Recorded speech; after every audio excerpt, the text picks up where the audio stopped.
यहाँ कथा क्षितिज है और आज हम एक ऐसे सफर पर निकलेंगे जो समय की गहराइयों को चीरता हुआ, प्राचीन सभ्यताओं को छूता हुआ, हमें भगवान विष्णु के अवतारों की कहानी तक ले जाएगा। एक ऐसी कहानी जो सिर्फ धार्मिक नहीं बल्कि ऐतिहासिक भी है और जिसने हमारी दुनिया को कई तरह से आकार दिया है। तो चलिए शुरू करते हैं विष्णु के अवतारों की ऐतिहासिक समय रेखा की खोज। कहा जाता है कि भगवान विष्णु पालनहार समय समय पर धरती पर धर्म की स्थापना और अधर्म का नाश करने के लिए अवतार लेते हैं। ये अवतार सिर्फ कहानियां नहीं हैं, बल्कि ये प्राचीन सभ्यताओं के सामाजिक, राजनीतिक और सांस्कृतिक ताने बाने में गहराई से बुने हुए हैं। शुरुआत मत्स्य अवतार से होती है। माना जाता है कि मत्स्य अवतार जल प्रलय के समय मनु को बचाने के लिए हुआ था। कुछ विद्वान इसे मेसोपोटामियाई सभ्यता की जल प्रलय की कहानियों से जोड़ते हैं, जहां इसी तरह की आपदाओं का वर्णन है। क्या ये सिर्फ संयोग है या फिर ये एक ही प्राचीन घटना की अलग अलग संस्कृतियों में फैली हुई यादें हैं?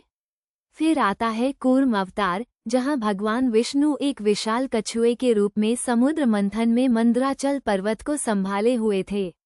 ये कहानी हमें वेदों के समय की याद दिलाती है, जब ज्ञान और अमृत की खोज एक महत्वपूर्ण विषय थी। इसके बाद वराह अवतार की कहानी है, जहां भगवान विष्णु ने धरती को हिरण्याक्ष नामक राक्षस से बचाया था। वराह अवतार भूमि के उद्धार और बुराई पर अच्छाई की विजय का प्रतीक है। नरसिंह अवतार, आधा मानव और आधा शेर, एक ऐसा अवतार है जो हमें बताता है कि भगवान का न्याय किसी भी रूप में आ सकता है। हिरण्यकश्यप का वध, जो विष्णु के भक्त प्रहलाद को यातना देता था, ये दिखाता है कि भक्ति और धर्म की रक्षा भगवान स्वयं करते हैं। वामन अवतार, एक ब्राह्मण बालक राजा बलि से 3 पग भूमि मांगता है और फिर अपने विराट रूप से पूरी पृथ्वी को नाप लेता है। ये कहानी हमें दिखाती है कि अहंकार और शक्ति का दुरुपयोग किस तरह से विनाशकारी हो सकता है और विनम्रता में कितनी शक्ति छिपी है।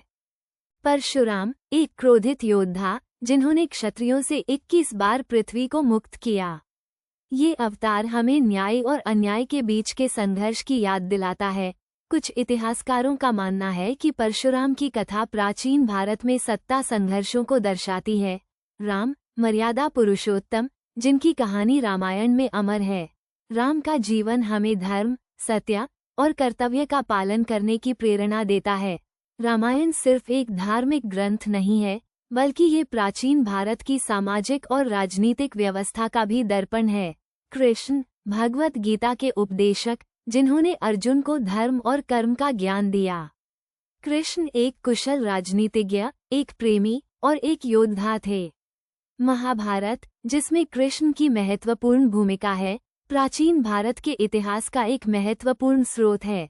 बौद्ध धर्म के उदय के साथ कुछ लोग बुद्ध को भी विष्णु का अवतार मानते हैं। ये दिखाता है कि कैसे अलग अलग धार्मिक विचारधाराएं एक दूसरे को प्रभावित करती हैं और कैसे भगवान की अवधारणा समय के साथ बदलती रहती है। और अंत में कल्कि अवतार, जो कलयुग के अंत में आएंगे और धर्म की पुनर्स्थापना करेंगे। कल्कि अवतार भविष्य की आशा का प्रतीक है कि अंत में अच्छाई की ही जीत होगी। विष्णु के अवतारों की ये समय रेखा सिर्फ एक धार्मिक कहानी नहीं है, ये एक ऐतिहासिक यात्रा है जो हमें प्राचीन सभ्यताओं की याद दिलाती है और हमें बताती है कि कैसे धर्म, संस्कृति और इतिहास आपस में जुड़े हुए हैं। ये कथा क्षितिज की प्रस्तुति थी।